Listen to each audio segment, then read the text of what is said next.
إخوان، السلام عليكم، مرحبا بكم عند عقارات وأراضي موتشو.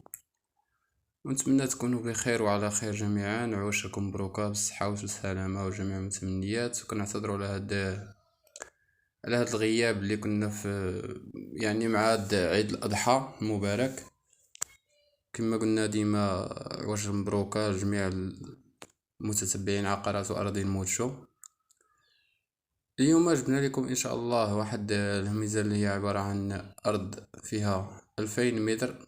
كما كتشوفوا هي هادي، عندها جوج دخلات. الدخلة ديالها الأولى هي هادي من هنا، هي فيها واحد كما قلنا لكم 2000 متر. فيها كوري كبير تقريبا، فيه واحد 600 متر مجهز، يعني تربية المواشي، أبقار والأغنام والدواجن يعني الناس ديال اللي كيحبوا يربيو في هاد البادية بحال هكايا، شي حاجة اللي هي بحال المواشي. كما قلنا هذه الدخلة ديالها الثانية اللي هضرنا عليها.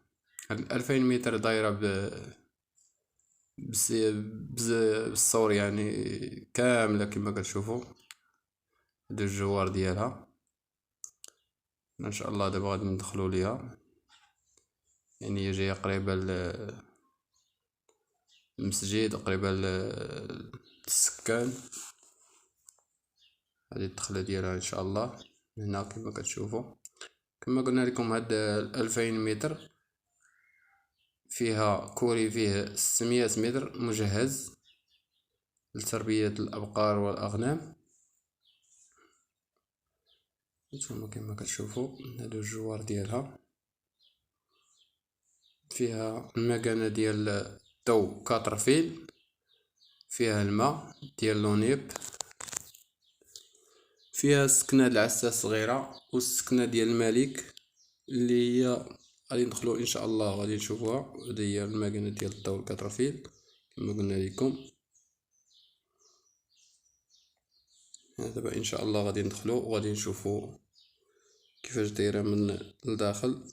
هذه المكانة ديال الماء، هذه الطريق اللي كتدخل ليها، هذه الدخلة ديالها هي هذه. الجردة اللي فيها هي هذه كما قلنا لكم، دايره بالسور. فيها مختلف الاشجار من الفواكه كما كتشوفوا نتوما. السور اللي داير بها هو هذا، هي هذه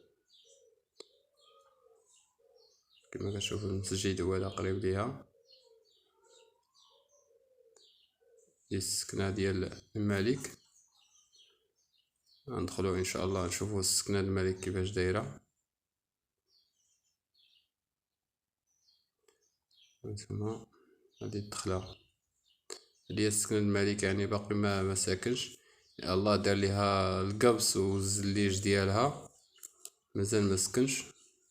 هانتوما هذا بيت نعاس، هذا وسط الدار والصالون.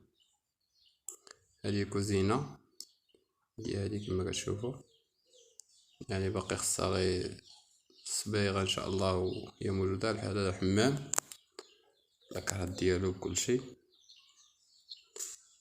تواليت هي هادي. كما قلنا لكم فيها وسط الدار والصالون. وسط الدار ديالها هو هذا ما هو. وان شاء الله غادي نمشيو ننتقل لجهة اخرى ديال هذه الجردة. كما قلنا لكم هانتوما كتشوفوا الجريدة ديالها كبيرة. هنا لتربية كما قلنا لكم الدواجن، اللي بغا يدير هكا قنية او الدجاج ولا بيبي ولا اللي كان. الكوارع ديالها هما هادو كما كتشوفوا، الكوارع كبارين تبارك الله. كما قلنا لكم فيهم 600 متر. هانتوما يعني الناس اللي كيبغيو بحال هكا يربيو الابقار والاغنام ها هما.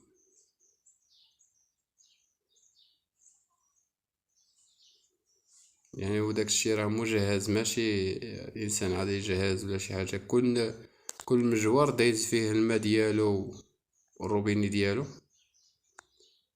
هنا اللي بغى يدير هانتوما يعني كل الماء دايز قدام. ها هو الماء ديال لونيب، هذا هنا ديال الأبقار. هنا فيما كيكون العلف باش كيدفعو العلف للكسيبة. وهذا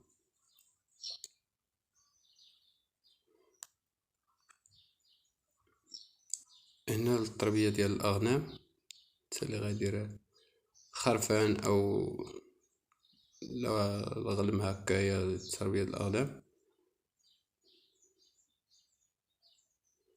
نتوما وهنايا كاينه واحد السكينة صغيرة ديال العساس، كما قلنا لكم سكنة صغيرة ديال العساس هي هادي. ها هي يعني سكنة صغيرة باقي خاصها الإصلاح. وهذا فيها بيت، تقريبا نقول بيت وكوزينة والحمام. وهذا